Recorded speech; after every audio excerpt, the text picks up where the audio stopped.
Give it another 20 years and literally no young person will be able to afford to purchase a home, period. It's a lot harder for young people today to save up for markers of the American dream than it was for previous generations. Give it another 20 years and literally no young person will be able to afford to purchase a home, period. For over a decade, a comfortable, almost comforting narrative has been peddled across global airwaves. It tells a simple story. If younger generations just stopped buying premium coffee, if they worked a few more hours, if they possessed the grit of their parents, the gates to the middle class would swing wide open. It is a rhetoric of blame, a psychological projection designed to reduce systemic economic displacement into a mere failure of personal character. But the macroeconomic reality of 2026 has shattered this illusion, exposing a brutal, mathematically verifiable truth. We are not witnessing a crisis of work ethic. We are witnessing a systemic contraction engineered by the very generation pointing the finger. Right now, the baby boomer generation is sitting on an unprecedented, historic mountain of wealth totaling over $82 trillion. They have weaponized their financial longevity to monopolize 42% of the entire residential real estate market, driving the average age of a first-time homebuyer to an astronomical all-time high of 40 years old. For Gen Z and younger millennials, the traditional American dream has not been deferred, it has been foreclosed upon.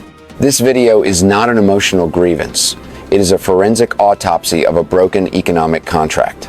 We will dissect the structural mechanisms from housing monopolies to central bank interventions that allowed one generation to accumulate historic abundance by cannibalizing the financial future of their own children, which forces us to confront the ultimate uncomfortable question. Is the constant criticism from the older generation an act of tough love? Or is it a calculated psychological defense mechanism to mask the fact that they have rigged the global architecture to protect their wealth at your direct expense? Whenever younger generations point to the sheer impossibility of the modern economic landscape, the baby boomer generation deploys its favorite institutional shield, the myth of 1981. They will look you in the eye and say, "Our first mortgage carried an interest rate of 18%. You have it easy. It is a compelling argument, a badge of financial honor passed down to silence dissent." But when we subject this narrative to the cold, unyielding laws of macroeconomic mathematics, the illusion completely disintegrates. In 1981, the relationship between property value and consumer income was radically different. The median price of an American home hovered around $68,900, while the median household income sat at approximately $22,000. This meant the price-to-income ratio was a manageable 3.1. A worker could purchase a home with a principal debt equivalent to just 3 years of gross salary. Paying an 18% interest rate on a microscopic loan balance was a temporary burden, easily neutralized by rapid wage growth and inflating asset values. Fast forward to the present day. The global real estate market has mutated into an exclusionary zone. The median home price has skyrocketed to over $415,200, while median household income has crawled to just $80,000. The price-to-income ratio has expanded exponentially to 5.2. Today, a young buyer is forced to borrow a mountain of principal debt equal to more than 5 years of their total pre-tax income. Applying an interest rate of 6.5% to a massive hyperinflated asset price means that younger generations are paying far more total cash to banks in real terms than their parents ever did. The boomers paid high interest on a tiny foundation of debt. The youth of today are facing a life sentence of debt on a foundation that is structurally insurmountable. The older generation bought when assets were cheap and capital was expensive. They then systematically flipped the economic script so that their children must buy when assets are astronomical and capital is heavily taxed. But this math is only the symptom of a far more sinister structural trap.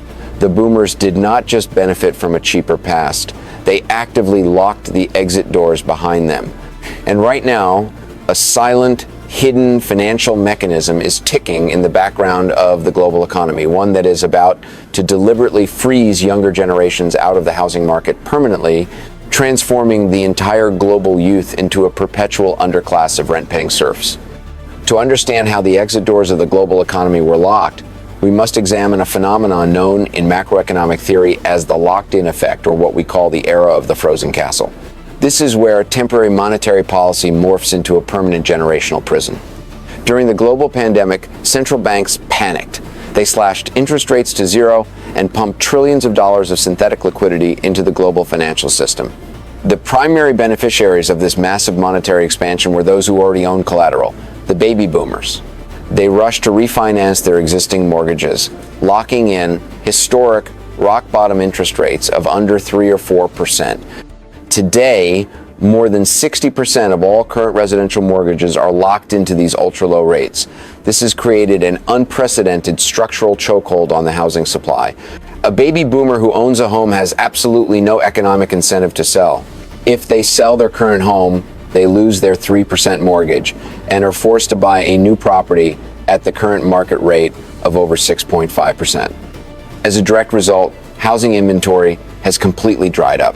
The supply of existing homes available for purchase has plunged to historic lows, creating an artificial scarcity that keeps home prices permanently elevated at near all-time highs. This is a profound market distortion. The older generation has effectively withdrawn their properties from the natural cycle of the market, hoarded the supply, and forced younger buyers to compete over the remaining scraps. This leaves Gen Z and millennials trapped in a catastrophic double bind. If they attempt to buy now, they must pay peak bubble prices while simultaneously bearing the heaviest interest rate burden in 20 years. If they choose to wait for rates to fall, the tidal wave of pent-up demand will immediately drive asset prices even higher through the roof. The fortress has been sealed from the inside. The older generation sits securely within walls of low-interest debt security, while the youth are left outside to weather the brutal storm of hyperinflation. What we are witnessing is the grandest wealth extraction machine ever constructed in the history of modern capitalism, a phenomenon known as the reverse Robin Hood effect. For generations, the implicit social contract dictated that wealth should naturally flow downward. Parents sacrificed so that their children could start from a higher economic baseline. Today, that entire structural flow has been entirely reversed. Because the younger generation has been locked out of property ownership, they have been forced into a permanent rental market. This market is not governed by fair value, but by predatory scarcity. Right now, median rents across major global metropolitan areas have consumed an unprecedented 35 to 45% of an average young professional's post-tax take-home pay. This means that the primary source of wealth for the youth, their active labor, is being systematically converted into passive cash flow for the older generation who own the rental stock. Every single month, billions of dollars are drained out of the productive, active economy, where young people spend on goods, innovation, and entrepreneurship, and funneled straight into the savings accounts, luxury travel budgets, and high-yielding dividend portfolios of the aging population. The financial system is essentially functioning as a giant vacuum cleaner. It sucks capital from the broke working youth who have high economic velocity and deposits it into the stagnant reservoirs of the wealthy retired who have low economic velocity.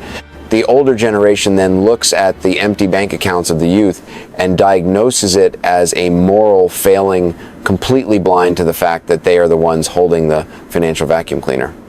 When you strip an entire generation of the ability to acquire equity, you do not just alter their bank balances.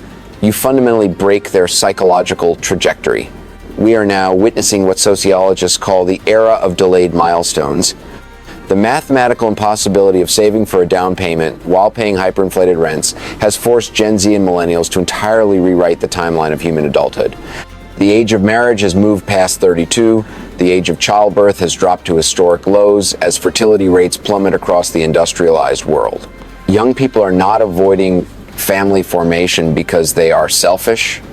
They are avoiding it because they refuse to bring children into an economic landscape where they themselves cannot secure a stable roof over their heads. This has triggered a severe institutional crisis known as a trust recession. When a society's youth realize that working 40 to 50 hours a week no longer guarantees the basic foundational pillars of human dignity, shelter, security, and family, the underlying kayuk, exahor, or social contract completely collapses. The traditional incentive structure of capitalism has broken down. Why should a young worker sacrifice their mental and physical health for a corporate structure when they know that 100% of their hard-earned salary will simply be devoured by inflation and transferred to a landlord? This is the true origin of quiet quitting and the rise of nihilistic consumerism. The youth are not lazy. They have simply realized that the game is rigged, the points do not matter, and the prize at the end of the tunnel was bought up by a baby boomer 30 years before they were even born. This fracturing of the generational contract is not an isolated Western pathology. It is a structural crisis synchronized across the entire advanced capitalist world, operating under different cultural names but driven by the exact same macroeconomic laws. Take a look at Australia. In major gateway cities like Sydney, the home price to income ratio has expanded past an oppressive 10 times. Young Australians are completely locked out, watching as a wealthy elite of property investors, largely from the older demographic, uses tax incentives like negative gearing to outbid first-time buyers at every single auction. When we cross the Pacific to East Asia, the crisis takes on an even more apocalyptic form.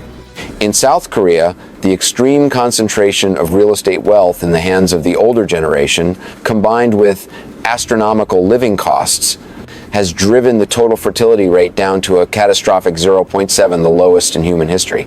In China, the real estate market, which once absorbed 70% of household savings, has entered a systemic contraction.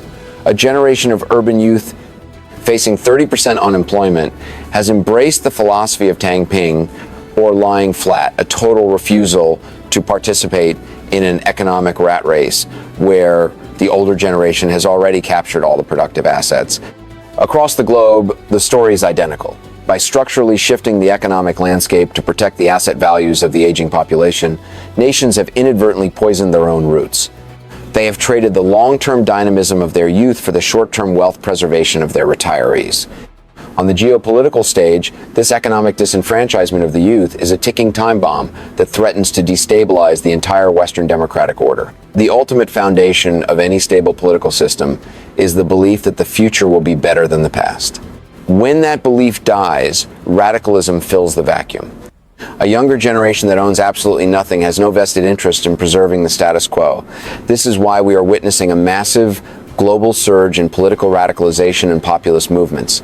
From Europe to North America, disenfranchised youth are turning away from traditional centrist politics and embracing extreme political ideologies on both the far left and the far right. They are voting for candidates who promise to tear down the institutional architecture, disrupt global trade, and rewrite the tax codes by force. Furthermore, this internal generational war severely undermines the West's strategic positioning against autocracies. A nation cannot project power abroad when its domestic core is hollowed out by internal resentment. How can a society ask its young people to defend its democratic values and institutions on the global stage when those very institutions have denied them the ability to own a single square meter of their own country? The systemic greed of asset hoarding has created a profound vulnerability. By bankrupting their own children to fund their golden retirements, the older generation has eroded the social cohesion required to survive a period of intense superpower competition. The greatest national security threat to the Western alliance is not an external adversary. It is the domestic collapse of the Chayuk Zahor, or social contract, right at home. As we look toward the horizon of the next 2 decades, mainstream financial commentators frequently point to a looming phenomenon with desperate optimism: the great wealth transfer. They promise that over the next 15 years, an estimated $84 trillion will pass from the hands of dying baby boomers into the accounts of their children. The media frames this as the ultimate economic salvation, a historic wave of liquidity that will wash away the struggles of the younger generation. But this is the ultimate macroeconomic delusion. In reality, this massive transfer of capital will not solve generational inequality. It will permanently solidify it into an unbridgeable neo-feudal class structure. Because this wealth is heavily concentrated at the very top of the demographic pyramid, the vast majority of that $84 trillion will flow exclusively to a tiny, privileged fraction of millennials and Gen Z who already come from affluent families. The remaining 80% of the youth will receive absolutely nothing. Instead, they will watch as their parents' modest assets are completely liquidated and swallowed up by the hyperinflated costs of the corporate healthcare and elder care industries, another system heavily monopolized by older stakeholders. This creates a terrifying core risk: the complete elimination of meritocracy. We are moving rapidly toward a society where your economic destiny is entirely determined, not by your talent, intelligence, or work ethic, but by the genetic lottery of inheritance. Yet, beneath this bleak corporate landscape, a highly adaptive, silent sub-economy is beginning to emerge. Realizing that the traditional path to asset ownership is entirely blocked, younger generations are abandoning the old rules of the game. They are moving away from traditional banks and centralized real estate markets, funneled instead into alternative digital ecosystems, decentralized finance, and fractionalized microequity models. This is a quiet, systemic rebellion. The youth are creating a parallel financial architecture built on the premise that the physical world is fundamentally hostile to their survival. It is a long-term survival strategy born of absolute necessity. When the gatekeepers of the physical world refuse to sell you a piece of the earth, you have no choice but to build an entirely new economy in the digital ether. When we pull back the layers of cultural noise, media gaslighting, and superficial internet memes, we find that the generational war is not a war of choice. It is the natural consequence of a deeply flawed macroeconomic architecture. The constant finger-pointing from the older generation, the accusations of laziness, entitlement, and lack of grit is ultimately nothing more than a collective psychological defense mechanism. It is a desperate attempt to ignore a painful, systemic reality that the unprecedented prosperity of the post-war era was bought on a credit card, and the bill has just been passed down to their children. The baby boomers did not just inherit a world of expanding opportunities. They inherited robust public institutions, highly affordable education, cheap housing, and an intact social contract.